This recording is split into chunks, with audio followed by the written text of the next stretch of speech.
Efésios capítulo 4, versículos de 1 a 6.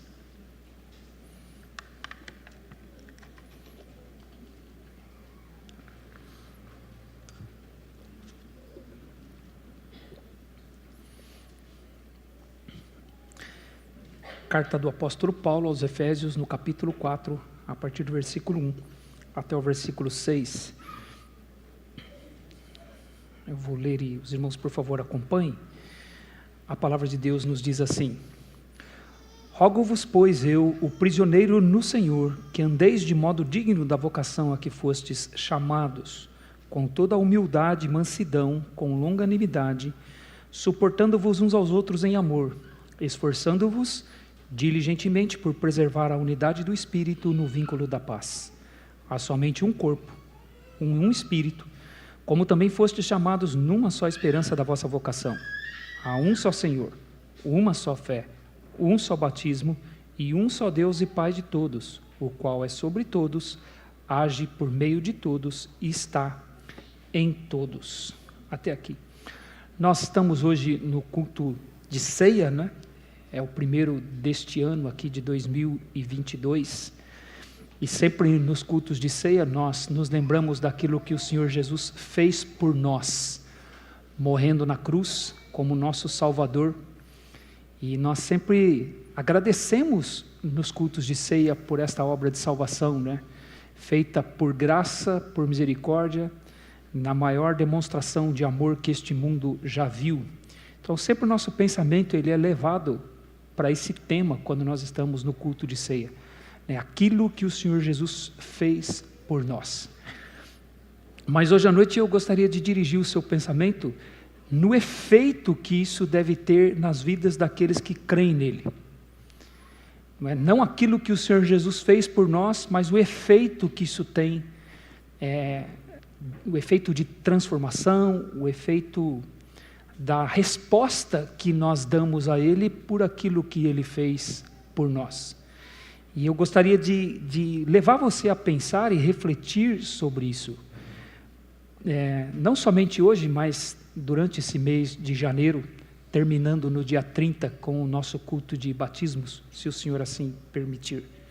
Pensar no nosso relacionamento com Ele, e o nosso relacionamento como povo dele, como igreja dele.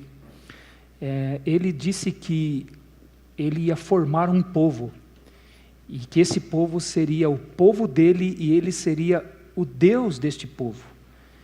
Então, quando ele usa a palavra povo, obviamente isso refere-se a mais de uma pessoa, se refere a pessoas reunidas em torno dele, pessoas reunidas sob o nome dele, pessoas reunidas que confessam o seu nome e dão testemunho de que querem segui-lo, querem servi-lo, querem obedecê-lo, querem honrá-lo e glorificá-lo. E de fato, quando ele morreu na cruz, é para isso mesmo. Esse é o efeito, é o resultado que ele almeja para o Evangelho na vida de cada um daqueles que confessam o seu nome e creem nele. E esse é o poder do Evangelho. No capítulo 5 de 2 aos Coríntios, no capítulo 14, o apóstolo Paulo escreveu: o amor de Cristo nos constrange, julgando nós isso. Um morreu por todos, logo todos morreram. O que ele quis dizer? Todos aqueles que creem em Jesus morreram. Morreram nele, morreram na sua morte. O amor de Cristo nos constrange, julgando nós isso. Um morreu por todos, logo todos morreram.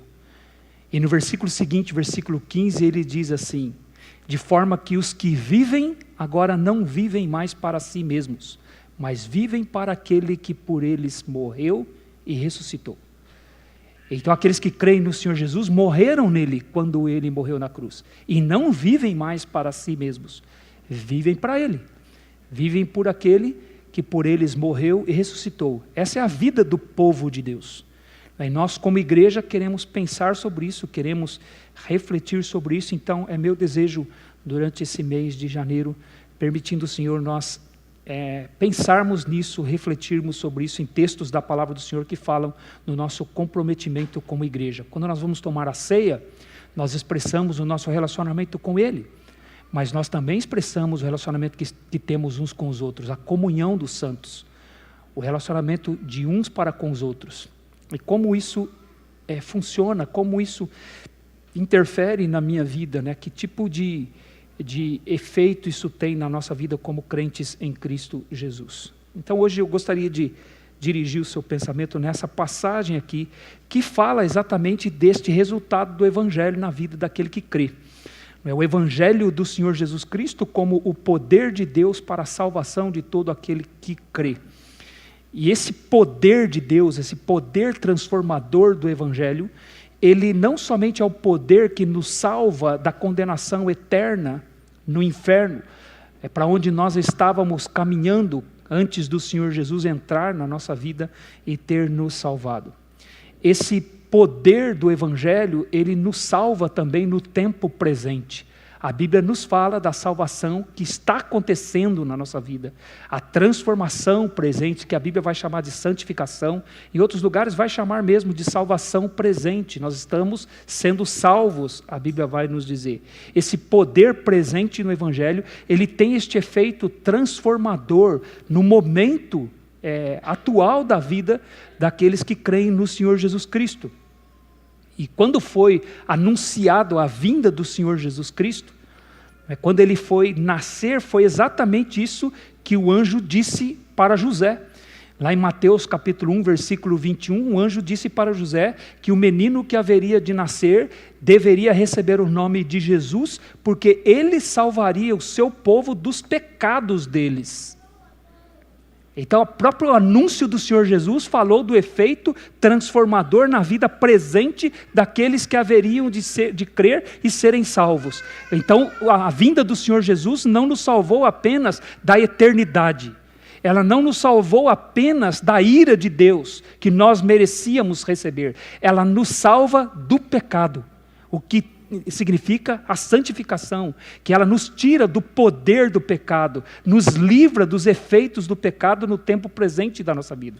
Então o que Deus espera é que aqueles que foram alcançados por sua graça, confessaram Jesus como seu Salvador, vivam essa transformação de vida. Estejam sendo transformados de glória em glória à imagem de Jesus Cristo, como também vai nos dizer, segundo aos Coríntios capítulo 3, versículo 18. Então Jesus nos salva dos nossos pecados, não somente da ira de Deus, não somente das garras de Satanás, mas também do próprio pecado, do poder do pecado. Foi o que ele disse em João capítulo 8, versículo 32, quando ele afirmou: e conhecereis a verdade vos libertará. Se o Filho vos libertar, verdadeiramente sereis livres, ele disse em João capítulo 8, versículo 36.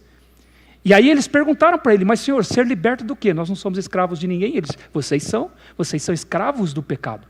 E se vocês conhecerem a verdade, vocês vão ser libertos deste pecado que os escraviza, que os domina. Todo aquele que comete pecado é escravo do pecado, o Senhor Jesus disse. Então ele nos liberta dos nossos pecados.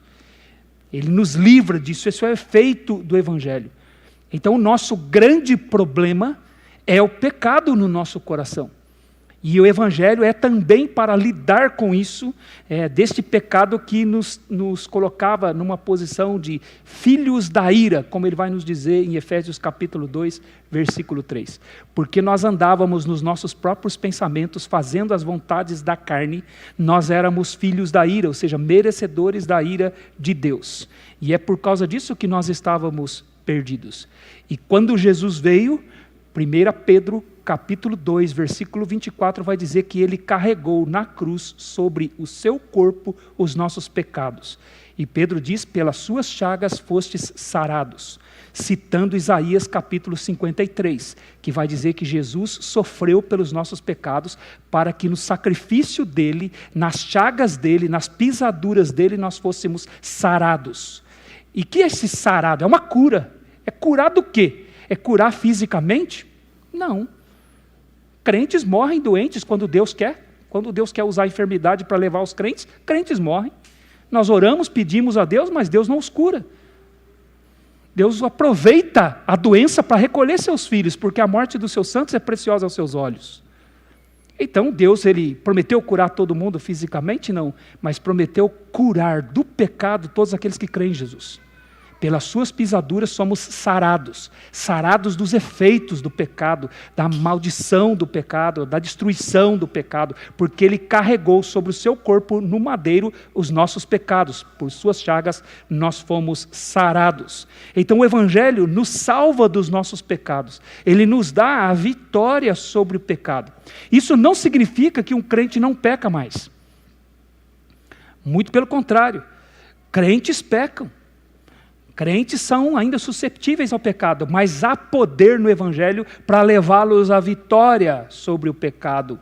É o que a palavra de Deus vai nos dizer. Então, quando a Bíblia nos diz que nós temos o poder sobre o pecado, nos diz que Deus nos deu capacidade para lutar contra o pecado e obter vitória sobre ele.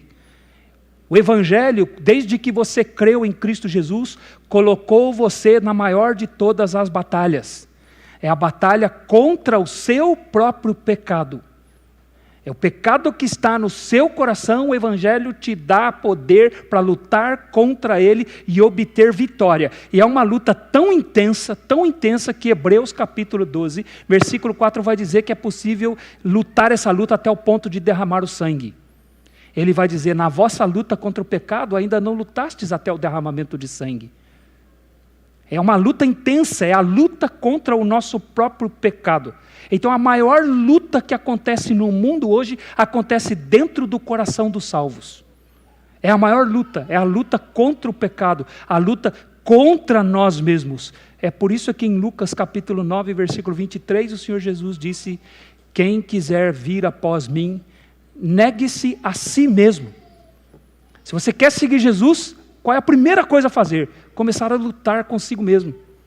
A luta contra si mesmo, contra aquilo que está no seu próprio coração. Então ele disse, dia a dia, tome a sua cruz e siga-me. O que você vai fazer? Pregar a si mesmo na cruz todo dia. Dia a dia, tome a sua cruz e siga-me. Todos os dias, o nosso pecado se levanta e quer exercer domínio sobre nós. Todos os dias. E qual é o papel daquele que é salvo? Pregar a si mesmo numa cruz. Crucificar a si mesmo. Por isso que em Gálatas capítulo 2, versículo 19, o apóstolo Paulo disse, estou crucificado com Cristo. Já não mais vivo eu, mas Cristo vive em mim. E esse viver que agora tenho nesse corpo aqui, na carne, vivo pela fé no Filho de Deus, que a mim mesmo amou e a si mesmo se entregou por mim. Ele vai dizer em Gálatas capítulo 2, versículos 19 e 20. Então o Evangelho nos livra do pecado. E o que é o pecado? O pecado é o desejo que nós temos de agradar a nós mesmos antes de agradar a Deus. Isso é o pecado. É quando eu quero fazer a minha vontade e não quero fazer a de Deus. Por isso que Jesus diz, negue-se a si mesmo. E venha após mim e siga-me. O desejo que nós temos de buscar a nossa própria satisfação todos os dias é o que nos leva a pecar contra Deus. E o que é então não pecar contra Deus? É deixar de fazer o nosso querer e fazer o querer de Deus. Por isso também a Bíblia vai nos dizer, em Gálatas capítulo 5, versículo 16, andai em espírito e jamais satisfareis a concupiscência da carne, ou seja, os seus próprios desejos, porque a carne milita contra o espírito e o espírito contra a carne, porque são opostos entre si, para que assim não façais o que porventura seja do vosso querer. O que o Espírito Santo faz na nossa vida? O Espírito Santo nos capacita a lutar contra a carne e vencer, para que não façamos mais o que seja do nosso querer, mas que seja do querer de Deus, que seja da vontade de Deus. Então o Evangelho nos coloca nessa luta, nessa guerra contra nós mesmos, e Ele nos garante vitória. Ele nos faz vencer o pecado nas nossas vidas. E a carta aos Efésios é uma carta em que o apóstolo Paulo fala do Evangelho. uma carta para a igreja falando do Evangelho.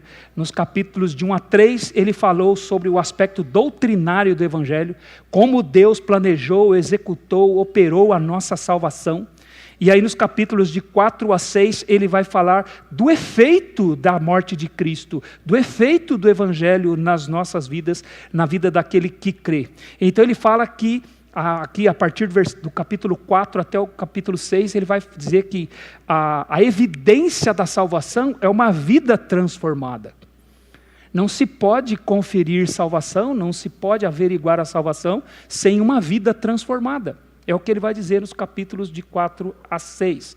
Este é o propósito de Deus, então, para a vida no tempo presente. Ele deseja que o seu povo, a sua igreja, testemunhe o seu poder transformador. Como ele transforma vidas. Ele deseja que o seu povo manifeste a sua graça, para a glória dele mesmo e para o testemunho do mundo. Nós lemos aqui em Filipenses, capítulo 2, nós lemos do versículo 5 até o versículo 15, né? Em duas partes do culto aqui. Na segunda parte daquele texto, de 12 a 15, o apóstolo Paulo vai dizer que nós devemos desenvolver a nossa salvação com temor e tremor, e nada fazermos por murmuração. E como que nós devemos agir então? Então nós devemos agir de uma forma que nós resplandeçamos neste mundo, no meio desta geração perversa, como luzeiros, ele vai dizer no versículo 15. Que nós devemos resplandecer, ou seja, mostrar ao mundo, este mundo perverso, que nós somos a luz. E como que nós fazemos isso? Vivendo o Evangelho. Vivendo aquilo que a cruz operou na nossa vida. Então a graça vai se demonstrar presente na nossa vida pela forma como nós lidamos conosco mesmos. Conosco mesmos. Paulo, ele disse lá no começo da carta aos Efésios que Deus é bendito porque Ele nos abençoou com toda a sorte de bênçãos espirituais nas regiões celestiais em Cristo Jesus. E Deus fez isso gratuitamente sobre nós por meio de Jesus Cristo. Por meio de quem nós tivemos a redenção, a remissão dos nossos pecados. No capítulo 2 ele vai dizer que Ele nos deu vida quando nós estávamos mortos nos nossos delitos e pecados. E que Deus nos salvou por causa da sua riqueza de misericórdia, por causa do seu grande amor e por causa da sua imensa graça. E pelo sangue de Cristo Ele nos aproximou dEle. Nós que estávamos longe, fomos aproximados dEle. Ele vai dizer no capítulo 2, versículos 13 e 14. Nós que éramos inimigos de Deus, fomos feitos então filhos de Deus, membros da família de Deus. Ele vai dizer em Efésios capítulo 2. E o que é família? Família também implica em mais de um. E se somos membros da família de Deus, não é? É o que representa a mesa do Senhor, a ceia, não é? Comer à mesa, numa representação familiar de relacionamento de comunhão com Deus e com os outros membros da sua família. Então, uma reunião de igreja, é uma reunião de um povo. Então, Deus, Ele fez isso reunindo esse povo e quer que esse povo agora viva para a sua glória. E como nós respondemos a Ele, então, para vivermos assim? É o que Paulo diz a partir do capítulo 4. Então ele diz: rogo-vos, pois eu, o prisioneiro no Senhor, que andeis de modo digno. É por isso que a partir do capítulo 4, este verbo andar vai se repetir várias vezes. Porque agora o andar é o comportamento. Agora o andar é a forma de viver. O andar agora é aquilo que se espera daqueles que foram chamados por Deus. Aqueles que foram vocacionados por Deus, que é a ideia de Deus chamando para a salvação aqui. Andeis de modo digno da vocação a que fostes chamados. Então a resposta agora é viver de modo digno deste chamado. Viver para aquele que nos deu esta salvação. Então há uma responsabilidade sobre aqueles que foram chamados para a salvação. Aqueles que responderam com a fé no Senhor Jesus Cristo, eles têm uma responsabilidade. Há algo que nós devemos fazer. Há algo que cai sobre nós. É a coerência, é a forma de andar em coerência com a salvação que nós recebemos. E é sobre isso que Paulo fala. Então ele diz: rogo-vos, pois eu, prisioneiro no Senhor. Depois de então exaltar a grandiosidade da obra de salvação, ele aqui faz um pedido. na verdade, um mandamento, né, pela autoridade que ele tinha, e vem com força de mandamento. O apóstolo Paulo, como um apóstolo do Senhor, ele tinha essa autoridade para entregar mandamentos à igreja do Senhor. Então é um mandamento aqui, que ele faz na forma de um pedido. Rogo-vos, pois, eu peço a vocês. Depois de ter falado da grande obra de salvação, nos capítulos de 1 a 3, ele está dizendo, então eu peço a vocês, rogo a vocês, meus leitores, rogo a vocês, que vocês andem em coerência com isso que vocês receberam. Que essa obra tão grandiosa que foi dada gratuitamente a vocês, tenha efeito na forma como vocês andam. Então, que andeis de modo digno. Essa é a resposta que nós damos ao Senhor. É a resposta que nós damos pela salvação. Então, Paulo, ele esperava que os crentes agissem assim. Ele repete isso aqui em outras cartas dele, irmãos. Por exemplo, em Filipenses, no capítulo 1, versículo 27, ele vai dizer, vivei acima de tudo por modo digno do Evangelho de Cristo.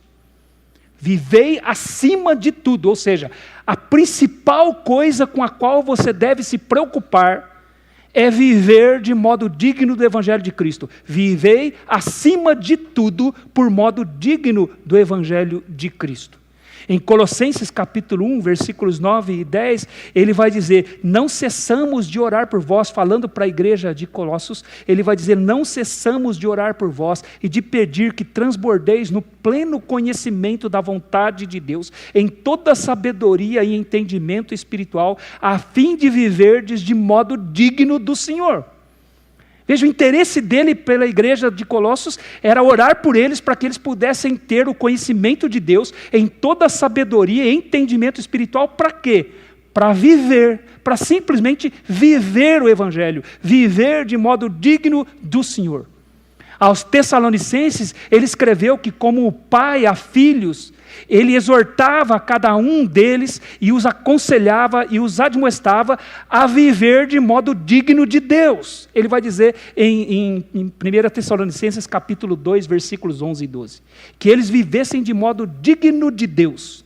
Então o esforço do apóstolo Paulo, a luta dele, ele vai dizer isso, que ele se afadigava por isso, que ele sofria como se fosse uma mulher que estivesse para dar à luz. Ele vai dizer, eu sofro as dores de parto, para que eu possa gerar isso em vocês, que eu possa gerar em vocês esse modo digno de viver. Era o esforço dele por toda a igreja. Aliás, quando ele escreve em 2 Coríntios, ele vai dizer para a igreja, tenham paciência comigo, tenham paciência, porque na minha loucura eu me esforço para apresentar vocês como noiva de Cristo, e noiva pura, perfeita, sem mácula. É por isso que eu faço tudo isso que eu faço. Ele vai escrever, então tenham paciência comigo, suportai-me na minha loucura, ele vai dizer, porque esse é o meu desejo, esse é o meu trabalho, essa é a minha fadiga, esse é o meu esforço, para que vocês vivam de modo digno do Evangelho. É o que Deus espera de nós. Então Deus, ele é glorificado quando nós assim vivemos, porque essa é a transformação presente no Evangelho, é a transformação do Evangelho nesse tempo presente.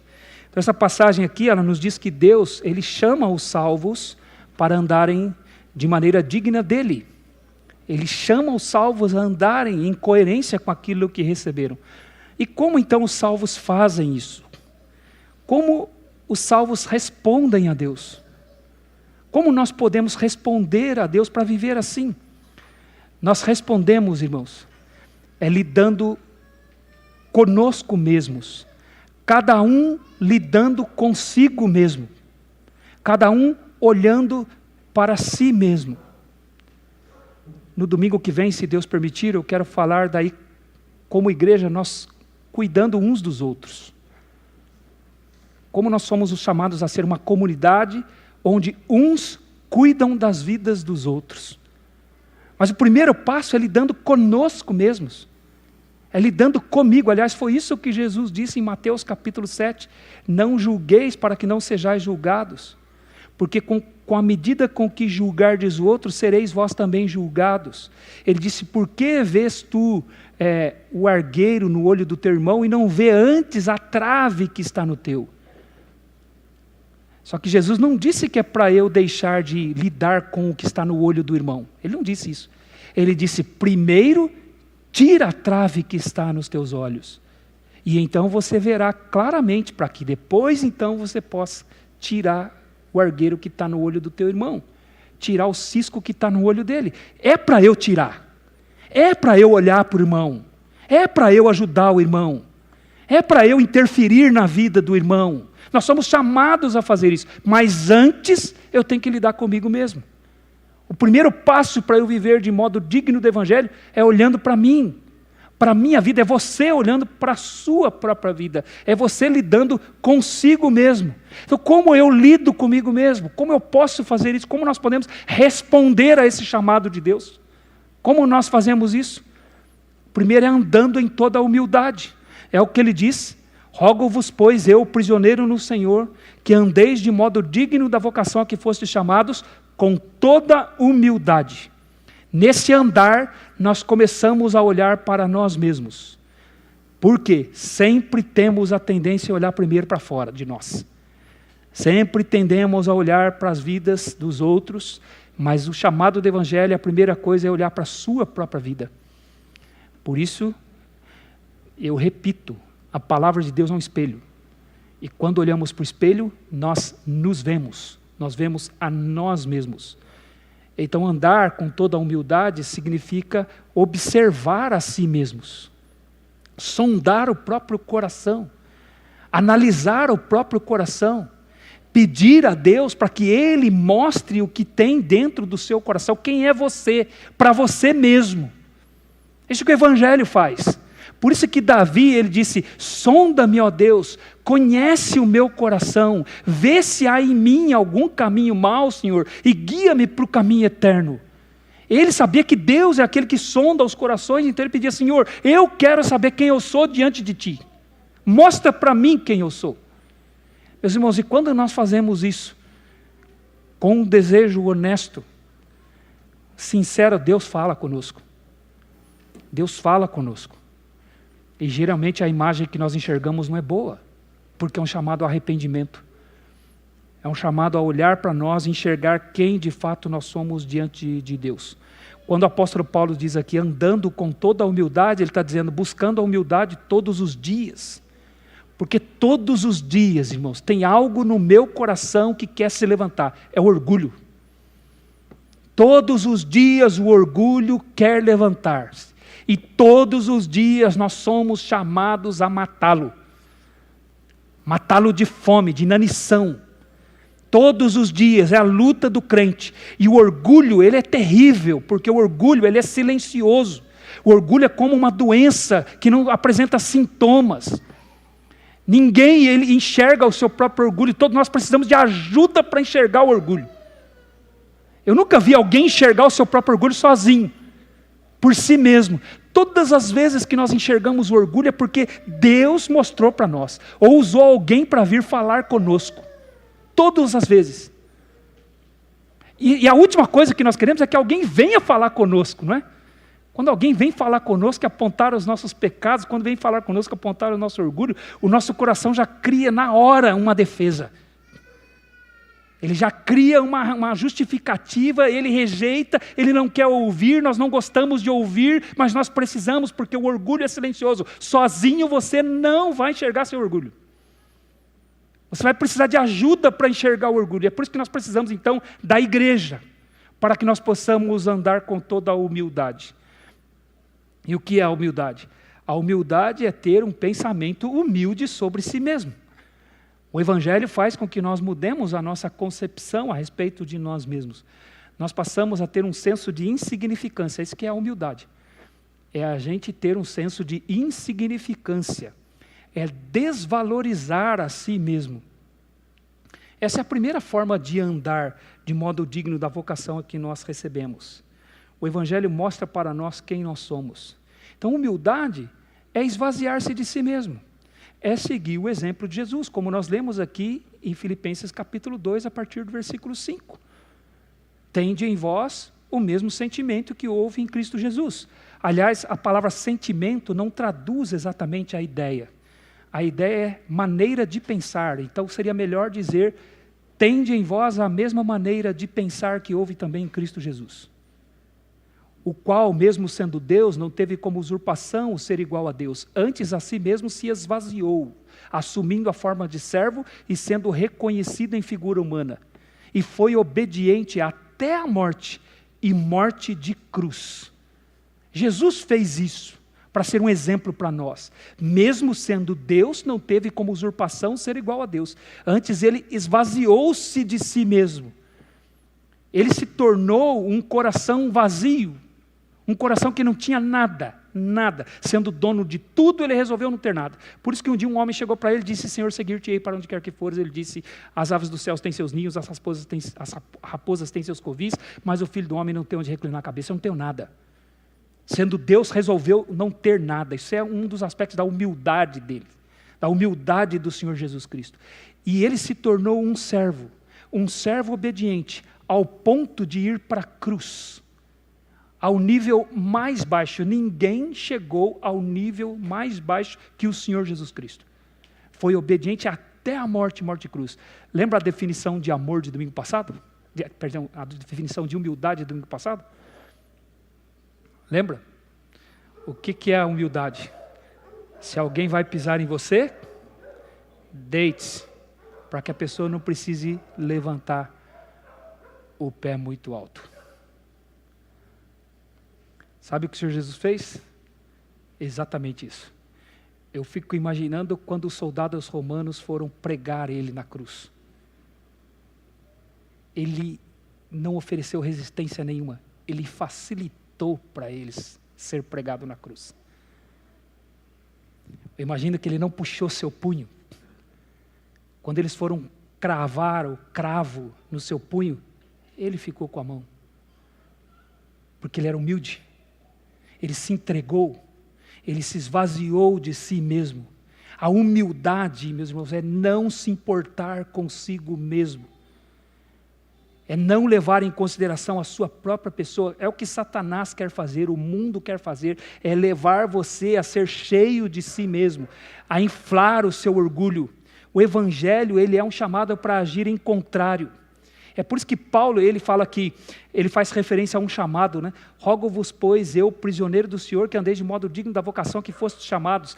Quem chamou aqui? Quem é o sujeito desse verbo aqui? Deus. Deus chamou. E nos chamou para quê? Para agir exatamente assim, andar em humildade. Então a humildade faz com que nós tiremos os olhos das outras pessoas e coloquemos sobre nós mesmos, para vermos os nossos pecados, os nossos defeitos. Então as outras pessoas, elas se tornam secundárias nesse processo. Em primeiro lugar, somos nós. Então o humilde vê a si mesmo antes de olhar para as outras pessoas. E por que Deus deseja que nós façamos isso? Para que isso elimine de nós o orgulho, porque o orgulho rouba a glória dele, rouba a glória do Senhor. Aliás, quando a gente lê o texto pelo qual o apóstolo Paulo terminou a primeira parte da carta, que é o finalzinho do capítulo 3, veja o que está escrito. Versículos 20 e 21. Ora, aquele que é poderoso para fazer infinitamente mais do que tudo quanto pedimos ou pensamos, conforme o seu poder que opera em nós, a ele seja a glória, na igreja e em Cristo Jesus, por todas as gerações, para todos sempre. Amém. A glória é dele.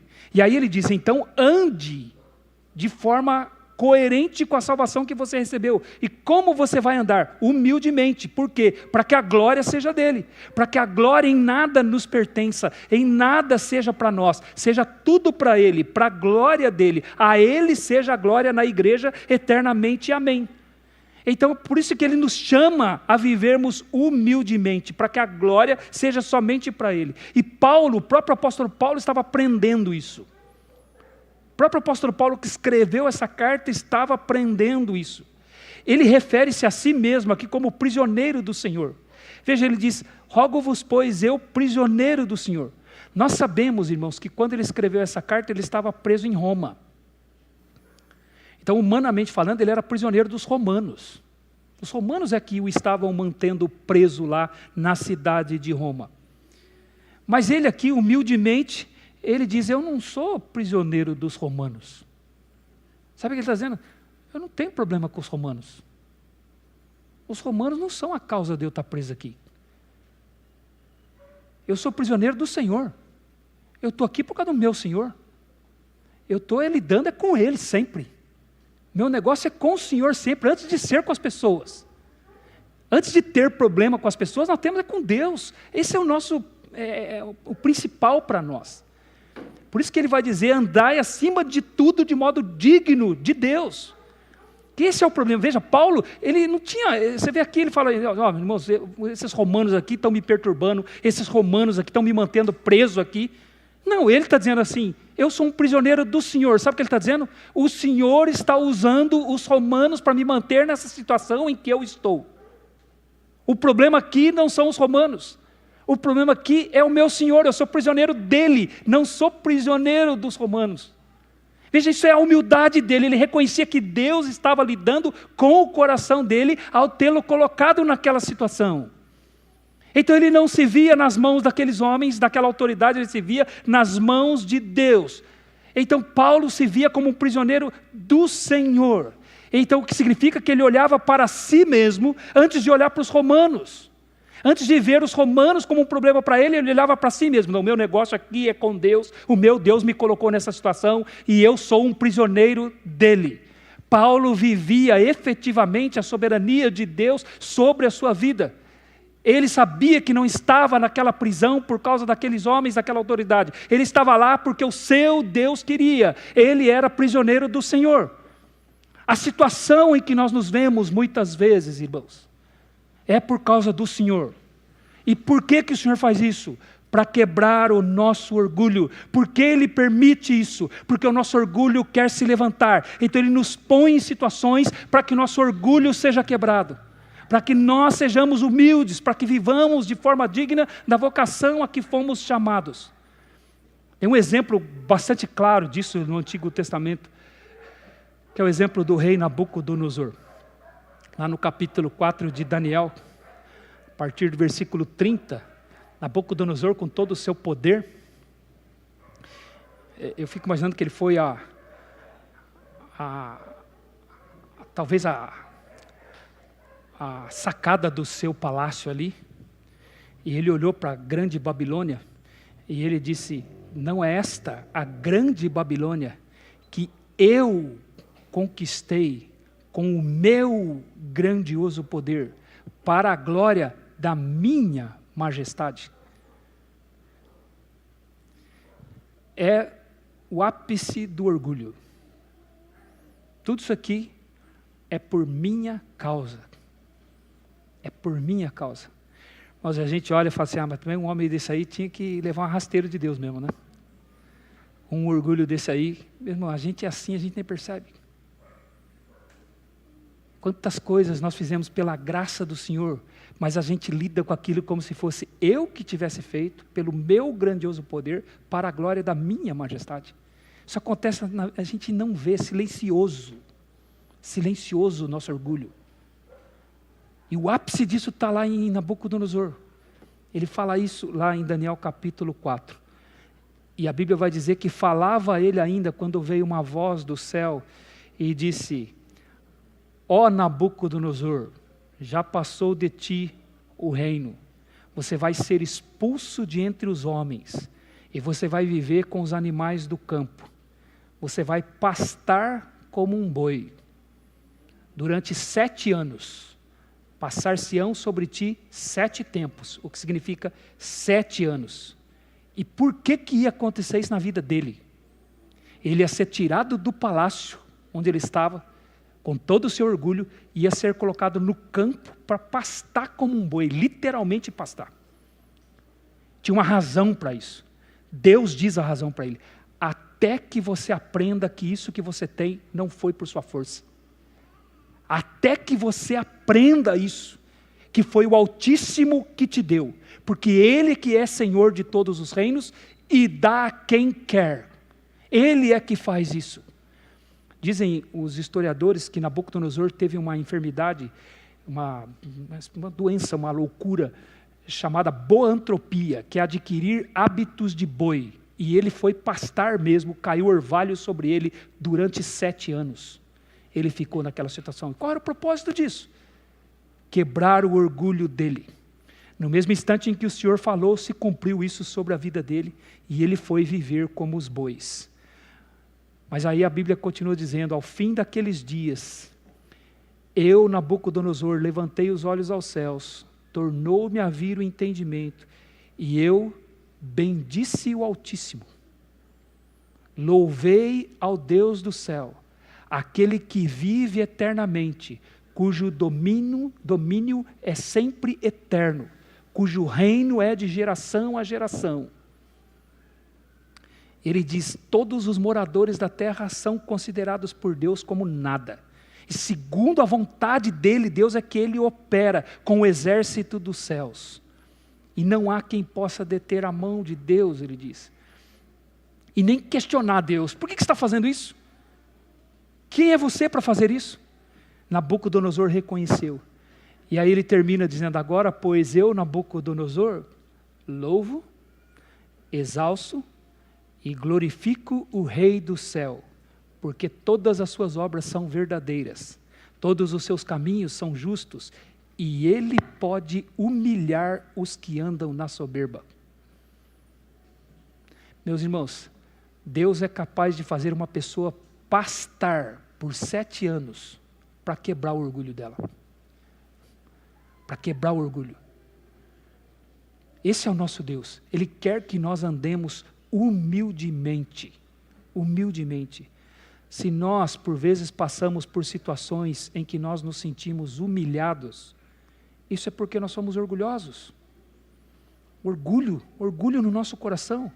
Agir em coerência com a salvação que nós recebemos é andar assim humildemente. Por isso Jesus disse, bem-aventurados os humildes de espírito, porque deles é o reino dos céus.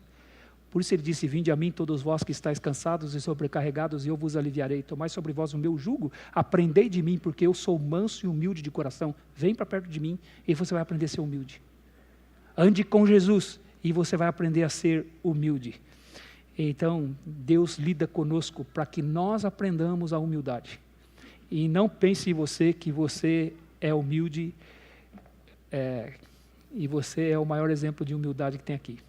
Todos nós padecemos desse mal, desse orgulho, e precisamos aprender dia a dia a andar com toda a humildade. Então nós andamos em coerência com a salvação que recebemos quando andamos em humildade. Mas também nós andamos em coerência com a nossa salvação quando nós nos tornamos mansos. Ele diz com toda a humildade e mansidão. Mansidão é uma palavra que refere-se a uma gentileza, refere-se a uma bondade, refere-se a uma docilidade, ou seja, uma pessoa se tornar dócil. Mas não se refere a uma característica natural humana. Tem pessoas que a gente olha, elas nem são crentes, né? Nem conhecem o Senhor Jesus como Salvador, e a gente olha e fala, poxa, essa pessoa é tão dócil, essa pessoa é tão gentil, não é? Essa pessoa, ela é bondosa. Não é disso que a Bíblia está falando aqui. Isso pode ser uma característica natural de alguns, outros não têm e outros podem ter. Aqui se refere a uma característica que todo crente tem que ter. Todo crente é chamado a viver assim. Então é algo sobrenatural, não é algo natural. É a capacidade dada pelo Evangelho. A capacidade do poder de Deus de vencer o pecado. Então a mansidão, como a humildade, é também uma luta consigo mesmo. É lutar contra si mesmo. Assim como a humildade é olhar para si mesmo de uma forma profunda, a mansidão também vai ser. Olhando para si mesmo e reconhecendo quem você é para que você possa se tornar manso. Então quando você foi humilde, você reconheceu que você não tem nada. E quando você se torna manso, é que você reconhece que você não tem direito a nada. Não tem direito a nada. Senão graça já não é graça. Aliás, a Bíblia vai dizer que se graça não for graça, então ela é dívida. Ele diz, se você conquistou alguma coisa porque você fez, então Deus te deve. E aí já não é graça. Aí é salário, a Bíblia diz. Então, mas não é salário. Salário é algo do qual eu me tornei digno de receber porque trabalhei. Ele está dizendo, salvação não tem nada a ver com isso. Salvação é graça, não é por quem trabalha, é por Deus ter usado sua misericórdia. Ele vai dizer em Romanos na carta de Paulo aos Romanos. Então a humildade, ela olha para si mesma reconhecendo que não tem nada. A mansidão olha para si mesmo dizendo, eu não tenho direito a nada. Não tenho direito. A mansidão então vai lidar, irmãos, com desejos que surgem no nosso coração de nos vingarmos por achar que nós merecíamos receber algo que não recebemos, ou recebemos algo que nós achamos que não merecíamos ter recebido. Então, quando essas coisas acontecem conosco, surgem desejos no nosso coração, e a mansidão nos faz lidar com esses desejos. Então, andar de modo digno da vocação a que somos chamados, significa lidar, se deparar com esse tipo de sentimento que surge no nosso coração. Então, pessoas vão fazer coisas para nós, que nós vamos sentir o desejo de nos vingar. Nós vamos querer nos vingar delas. Nós vamos ser tratados da maneira que nós achamos que não deveríamos ter sido tratados. E como que nós vamos reagir nessas situações? Essas situações fazem com que brotem esses desejos no nosso coração. Um desejo de vingança. Um desejo de pagar na mesma moeda. Um desejo de fazer justiça com as próprias mãos. Surge isso no nosso coração. E é interessante que quando isso acontece conosco, a gente se acha no direito de fazer. No direito. Não foi feito contra mim, é justo que eu faça de volta. O nosso coração, ele sugere isso. Ele nos instiga a fazer isso. E então andar de modo digno da vocação vai envolver exercer domínio sobre esse desejo. E o Evangelho te dá esse poder. Nenhum crente está dizendo assim, olha, não dá, eu não aguento. Eu não aguento. Já viu aquele versículo que não tem na Bíblia? Eu não tenho sangue de barata. Pastor, mas isso aí está longe de não ter na Bíblia mesmo, né? Mas eu já vi crente, você está pensando o quê? Que eu tenho sangue de barata? Não, você não tem o sangue de barata, você tem o sangue de Cristo. Sangue de Jesus. Poder transformador do Evangelho. Ele me ajuda a controlar os meus desejos de vingança. A mansidão está diretamente ligada ao domínio próprio. Por isso que o fruto do Espírito é amor, alegria, paz, longanimidade, bondade, fidelidade, mansidão e domínio próprio. Está coladinho ali, mansidão e domínio próprio. Porque isso é a mansidão. Não dar ao outro o que eu acho que eu tenho direito de dar. Ou tenho direito de exigir. O Evangelho, ele nos dá esse poder de controlar os nossos desejos. Então, meus irmãos, na caminhada do Evangelho, na caminhada cristã, esse chamado que Deus nos deu, nós vamos encontrar, viver situações com pessoas que vão nos deixar irados, tristes, irritados. E como é que nós vamos reagir? Como que nós lidamos? Nós vamos dar o que nós achamos que as pessoas merecem? A mansidão, ela exerce esse controle sobre esse sentimento que tem sobre nós. É por isso que alguém comparou, irmãos, a mansidão, e por isso que é usado o verbo amansar. Quando você pega um cavalo, por exemplo, um potro, né, que nasceu, ele precisa ser amansado. E aí tem aquelas pessoas que são especialistas nisso, né, em pegar um potro que ele não é manso e tornar ele manso, de forma que você põe uma criança em cima dele, a criança controla ele. Não é curioso isso? Você pega aqueles cavalos, né, é só músculo, né? A força de um cavalo, por isso que a Bíblia fala da força do cavalo. E aí você põe uma criança em cima dele, a criança anda nele, controla ele. Como é que isso aconteceu? Por que isso aconteceu?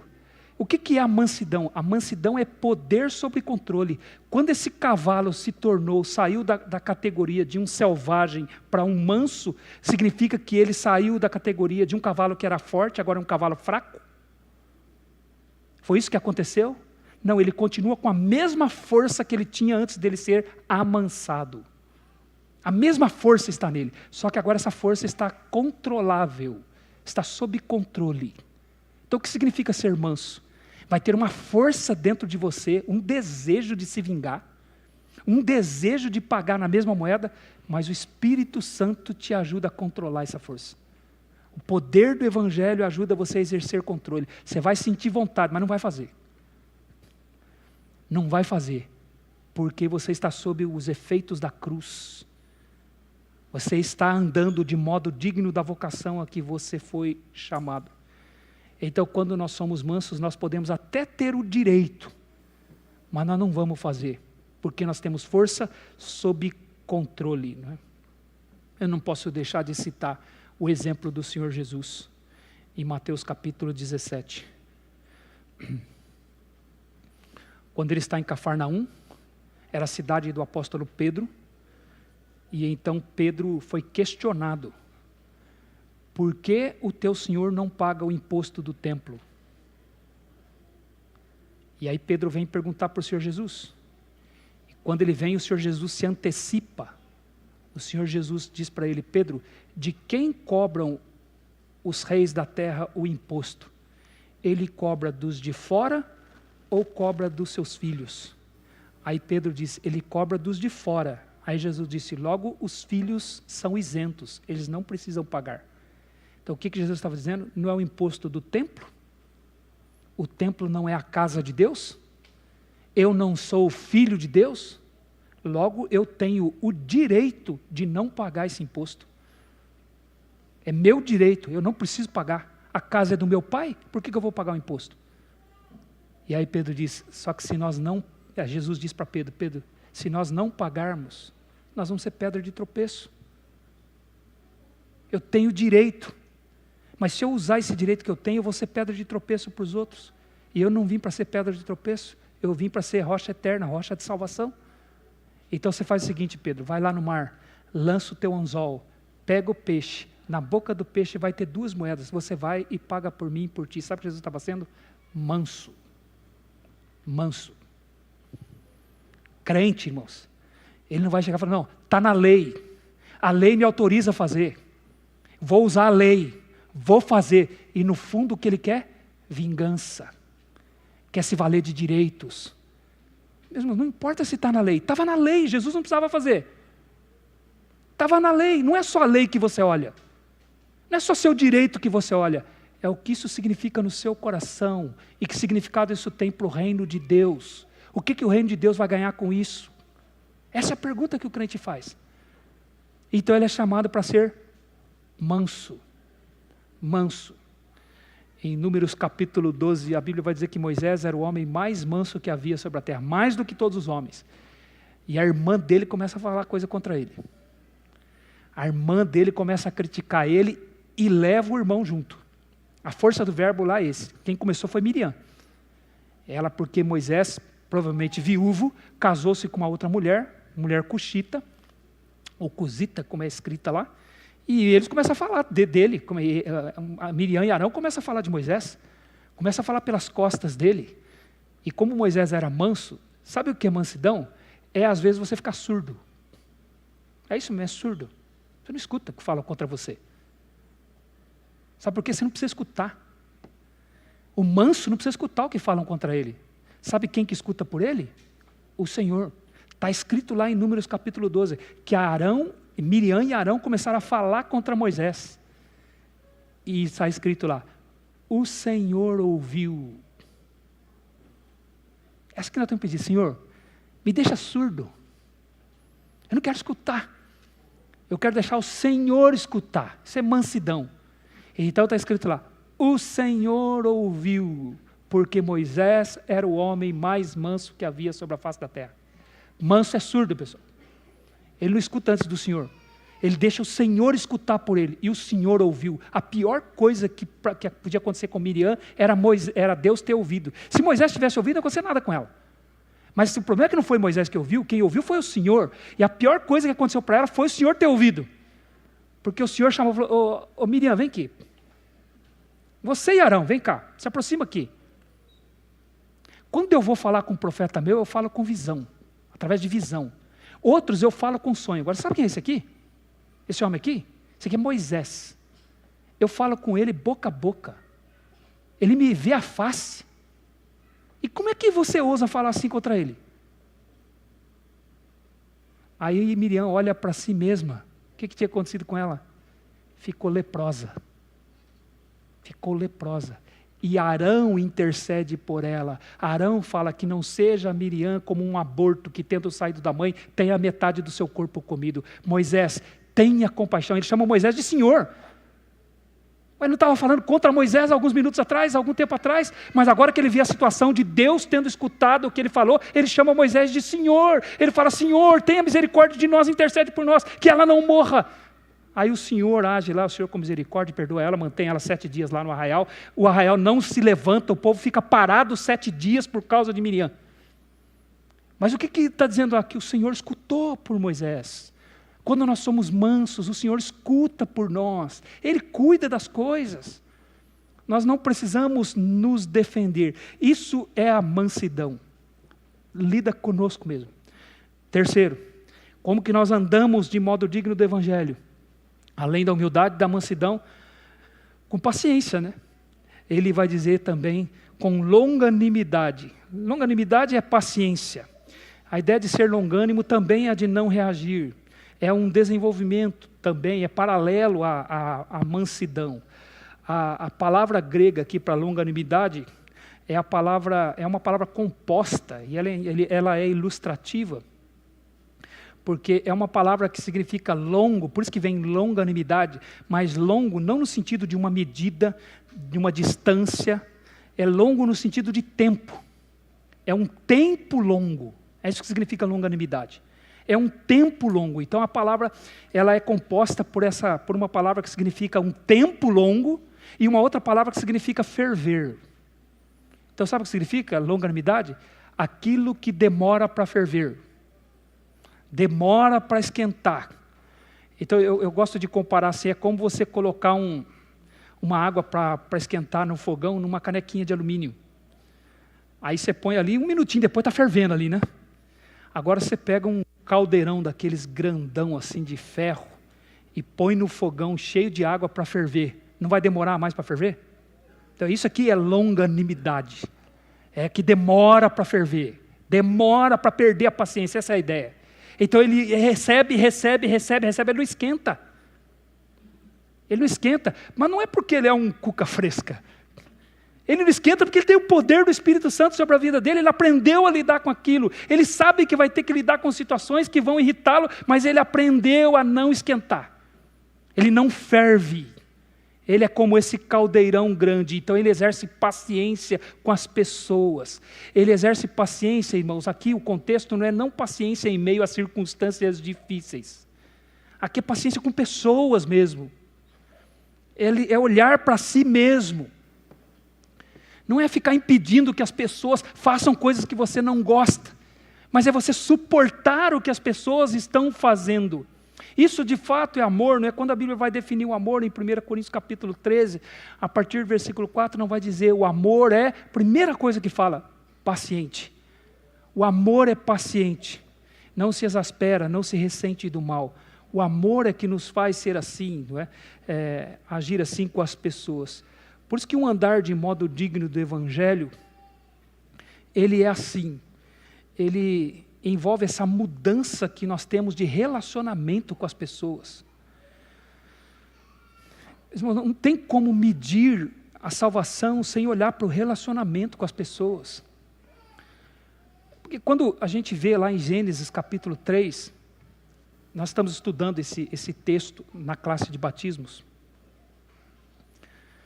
Quando Adão e Eva pecaram, o primeiro sintoma do pecado, o primeiro efeito do pecado não foi entre eles e Deus. O primeiro efeito do pecado foi entre um e o outro. A Bíblia vai nos dizer que ela comeu do fruto e deu ao seu marido e ele também comeu. E quando eles comeram, abriram-se então os olhos. E a primeira coisa que eles viram é que eles estavam nus. E então eles pegaram folhas de figueira e fizeram roupas para si, sabe por quê? Para proteger-se um do outro. A gente lê aquilo, a gente acha que aquilo tem a ver com sexualidade. É óbvio, envolveu isso, esse constrangimento sexual. Mas a nossa mente é tão contaminada sexualmente que a gente só faz esse tipo de leitura do texto. Que eles ficaram constrangidos um com o outro porque estavam nus, então tem a ver com sexualidade. É muito mais do que isso. Quando eles usam roupas, eles estão se protegendo um do outro, porque eles têm um relacionamento um com o outro agora. Foi o primeiro efeito do pecado. Não foi, por incrível que pareça, não foi entre eles e Deus. Foi um com o outro. E aí quando Deus vem falar com eles, eles então fogem de Deus, se escondendo por entre as árvores do jardim.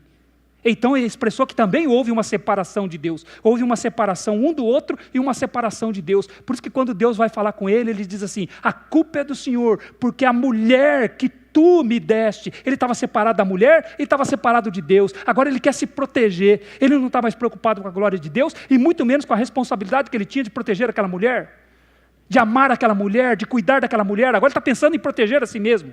É o pecado, o efeito do pecado afetou o relacionamento do ser humano com o seu próximo. E é por isso que Deus, quando Ele nos salva no Evangelho, Ele nos põe como igreja, para que a gente fique perto um do outro. E perto um do outro, então eu vou exercer o quê? Humildade, mansidão e paciência.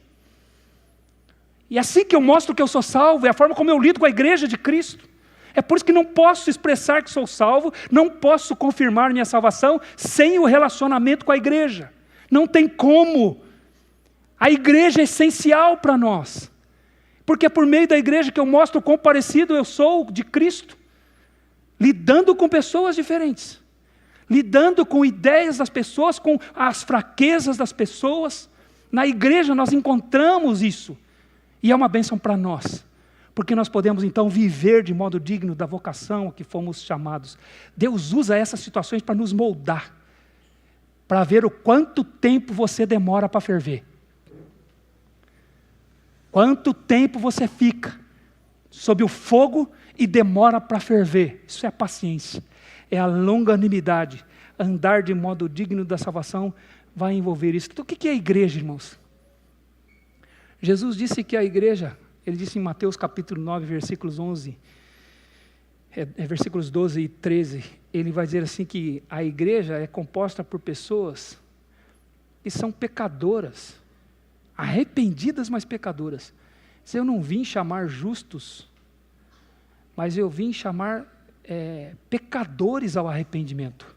Os sãos não precisam de médico, mas os doentes precisam. Então o que é a igreja? São os doentes espiritualmente, que precisam do médico dos médicos, que é o Senhor Jesus, cujo sacrifício na cruz nos cura dos nossos pecados. Então se nós estamos na igreja, quem sou eu? Um pecador. Quem é você? Um pecador. O que vai acontecer na igreja? Vai aparecer os nossos pecados. Então o que é uma boa igreja? O que é uma boa igreja? É onde as pessoas veem o que são, onde aparecem as coisas, para que a gente possa lidar, para que a gente possa ser humilde, possa ser manso e possa ter paciência. Paciência com as pessoas. Em Romanos capítulo 15, no versículos de 1 a 3, o apóstolo Paulo vai dizer, ora, nós que somos fortes, devemos suportar as debilidades dos fracos, e não agradarmos a nós mesmos, significa que quando eu não tenho paciência com as fraquezas de um irmão, eu estou agradando a mim mesmo. Se eu estou agradando a mim mesmo, não estou agradando a Deus, e se eu não estou agradando, estou em pecado. Então a igreja é para eu lidar com as debilidades dos fracos. Agora, o meu orgulho faz com que sempre eu acho que eu esteja desse lado aqui, né? O lado dos fortes. Nós que somos os fortes, eu entendo o que o apóstolo Paulo estava falando. Dizendo, você que é forte, lide com aquele que é fraco. Mas há momentos em que você vai estar do lado fraco. E alguém vai ter que ter paciência com você. Isso é a igreja de Cristo Jesus. E Paulo diz por que nós temos que ser assim. Ele diz assim, porque também Cristo não agradou a si mesmo, antes suportou as injúrias. Sabe o que ele está dizendo? Jesus suportou as minhas injúrias contra ele. Ele não agradou a si mesmo. Então o Evangelho, ele faz isso na nossa vida. E aí, irmãos, em quarto lugar, como nós andamos de modo digno do Evangelho? Humildade, mansidão, paciência e, em quarto lugar, é também uma decorrência, né? Você vê que uma coisa chama a outra, está ligada a outra, é suportando os irmãos. No versículo 2 ele vai dizer, suportando-vos uns aos outros em amor. Deus nos diz que a igreja será esse ambiente onde eu tenho que suportar os outros. Eu sei que tem gente que lê isso aqui e ele fala assim, pastor, aqui a ideia não é de dar suporte. Eu ser alguém que dá suporte para o outro. Envolve isso. Mas a ideia aqui é de suportar o outro mesmo. A maior parte das vezes em que esse verbo aparece na Bíblia, ele aparece com essa ideia de suportar os outros. Sabe quem usou esse verbo? O próprio Senhor Jesus. Um dia ele olhou para os seus discípulos e disse assim: ó geração perversa. Para os seus discípulos ele olhou. Ele disse: ó geração perversa, até quando eu vou suportar vocês? Jesus usou esse verbo. Até quando eu vou suportar vocês? Por que vocês não têm fé? Ele disse para eles. Então a ideia aqui é de suportar irmãos fracos. Os discípulos eram fracos, Jesus suportou eles. E a ideia aqui é que nós vamos ter que suportar mesmo, irmãos. Então a igreja, antes de ser um ambiente para eu receber amor, é um ambiente para eu dar amor. Não venha para a igreja para receber amor. Não é que você não vai receber, você vai receber. Jesus te amou. Você é amado. A Bíblia chama você de amado. Você é amado. Deus disse que você é um amado do Pai. Jesus disse que você é um amado do Pai. Você é amado. Jesus já te amou. Você é amado, sim. O suprimento seu de amor está cheio. Tem que partir desse princípio aqui, dessa premissa. Então o que é a igreja? É para eu dar amor. E às vezes a gente quer uma igreja, né? Eu quero uma igreja que seja um ambiente amoroso, assim, porque eu preciso receber amor. Você vai se decepcionar. Não crie essa expectativa. Mas entenda, o Senhor me colocou aqui, sabe por quê? Para eu poder exercer o amor. Eu poder dar o amor. Ele me capacitou, Ele me amou. Eu amo agora porque Ele me amou primeiro. Agora eu posso amar as pessoas. Isso tem a ver com a ideia de suportá-las. Eu posso amá-las. Então a igreja não é um ambiente onde as pessoas são fáceis de se lidar. É um ambiente de pecadores fracos, que agem muitas vezes de forma errada. São pessoas assim, mas deixa eu dizer para você, são pessoas pelas quais Jesus morreu. Ele morreu, Ele deu o seu sangue por elas. E Ele tem sido paciente com elas. Por que é que eu não posso ser? Por que eu não posso ter paciência com as pessoas? Se nós não tivermos esse entendimento, nós não vamos conseguir conviver com a igreja de Jesus. Porque a igreja de Jesus é assim. E Jesus só tem essa, não tem outra. É assim mesmo. Até Ele voltar vai ser assim. Essa é a igreja. Isso é uma igreja saudável, onde a gente enxerga, fala sobre essas coisas, lida com essas coisas. Não é uma igreja onde a gente tem que ficar dizendo, aqui não tem, aqui graças a Deus não tem, aqui nós somos outro nível, aqui é outra vibe. Eu nem sei se cabe essa palavra aqui, porque eu nem sei direito o que significa vibe, mas os jovens estão usando aí, vou usar também. Aqui é outra vibe. Não é? Não é assim, aqui é assim mesmo, irmãos. Igreja é isso aqui. É um lugar para a gente suportar. O Senhor Jesus, Ele nos oferece estas oportunidades para que a gente possa ser parecido com Ele, da forma como Ele é conosco. Então a ideia de suportar aqui é tolerar as fraquezas e inconstâncias dos irmãos, das pessoas. E a grande dificuldade para eu lidar com isso, sou eu mesmo. Sou eu. Eu não vou encontrar um lugar onde não haja pessoas que precisem ser toleradas. Irmãos, não tem jeito, onde a gente reúne duas pessoas, uma vai ter que tolerar a outra. Não tem jeito. Você começa a conviver, você vai ver, puxa, eu tenho que tolerar, né? Por isso que, irmãos, quando eu vou aconselhar os noivos aí que vão casar, eu falo assim, você vai ter que aguentar essa mulher aí o resto da sua vida agora. Eu falo mesmo. E falo para ele, você vai ter que aguentar ela o resto da sua vida. Você vai ter a vida inteira agora para você conhecer essa pessoa e ver como essa pessoa é difícil de viver com ela. Falo. Você pensa que eu fico com paixãozinho aqui, pessoal? Não, o amor é maravilhoso, o amor é paciente. O amor não se exaspera. O amor não se ressente do mal. Tudo suporta, tudo crê. Isso é um amor. Aí você acha que eu vou falar o que para eles? Que bom que vocês estão, dois pombinhos, tão apaixonados, né? Puxa, eu estou vendo que esse casamento aí vai ser uma beleza mesmo. Não, vai ser luta. Vocês vão ter que lutar contra si mesmos, porque vocês estão fazendo uma promessa diante de Deus, de se casarem e permanecerem casados. Você está assumindo a responsabilidade com ela está assumindo uma responsabilidade com você, e Deus vai dar capacidade para vocês viverem esse casamento para a glória dEle. E aí vocês vão poder desfrutar desse casamento, ele vai ser uma alegria para vocês, uma grande aventura, um grande prazer para vocês. Mas tenham esta consciência, Não são tudo flores. Porque onde você reúne duas pessoas, uma tem que tolerar a outra. Porque quando você reúne duas pessoas, você reuniu dois pecadores. E a igreja, que é um monte, e a gente ainda quer mais, né? Os irmãos oraram aqui no começo do culto, Senhor, se há alguém aqui que não é da igreja, que hoje passa a ser, aí a gente quer mais ainda. Venha mesmo, venha, porque nós vamos tolerar. Nós vamos nos ajudar aqui, vamos caminhar junto aqui, e vamos confrontando uns aos outros, e Deus cuidando de nós, porque nós toleramos, somos chamados e capacitados pelo poder do Espírito Santo para que nós toleremos uns aos outros. Isso é a igreja de Cristo Jesus. E aí por último ele diz que nós andamos de modo digno quando nós nos esforçamos para vencer a nossa pessoalidade, para vencer o nosso pecado, e por isso nos tornamos humildes, mansos, pacientes e suportamos os outros para que nós mantenhamos a unidade da igreja. Então ele diz, esforçando-vos, no versículo 3, diligentemente por preservar a unidade no Espírito, que é o vínculo da paz, né? A unidade do Espírito no vínculo da paz. E é por isso que ele fala o que ele fala dos versículos de 4 a 6. É para dizer que nós temos que ser unidos. Ele diz por quê? Porque há um só corpo, um só Espírito. Como também fostes chamados numa só esperança da vossa vocação. Há um só Senhor, uma só fé, um só batismo, um só Deus e Pai de todos, o qual é sobre todos, age por meio de todos e está em todos. É um só. Então, se você faz parte da igreja, você tem que trabalhar para isso.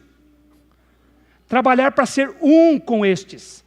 Nós temos que ter muito cuidado se eu não estou andando na direção contrária. Às vezes com boas intenções até, mas estou andando na direção contrária. A manter a unidade, a caminhar todos na mesma direção. E o que me impede de ser unido com a igreja? Não é a igreja. Tem gente que acha que é a igreja, então fica procurando defeitos na igreja. O que impede você de ser unido com a igreja é você, sou eu, somos nós, é a nossa pessoalidade é que nos impede de sermos unidos com a igreja. Por isso que Paulo diz, então esforce-se, o esforço é seu, você vai se esforçar. E essa expressão significa ainda, tem um caráter de urgência aqui, comece hoje, esforce-se urgentemente, diligentemente, para manter a união no vínculo da paz. Porque Deus é um só.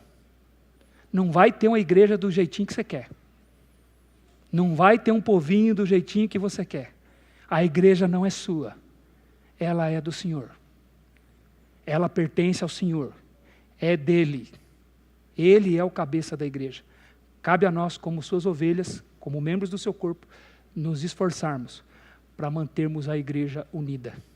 E esse ponto aqui, eu espero, na graça do Senhor, ter a oportunidade de desenvolver no domingo que vem, se o Senhor assim nos permitir. Amém? Você concorda com isso? Que o Senhor nos abençoe. Vamos orar? Senhor, nosso Deus, nosso Pai, nós queremos te agradecer, Senhor, mais uma vez pela tua palavra, que sempre nos confronta, Senhor, sempre nos faz pensar. Nós queremos te agradecer, Senhor, pelo efeito da cruz na nossa vida, por aquilo que o teu Filho Jesus fez por nós.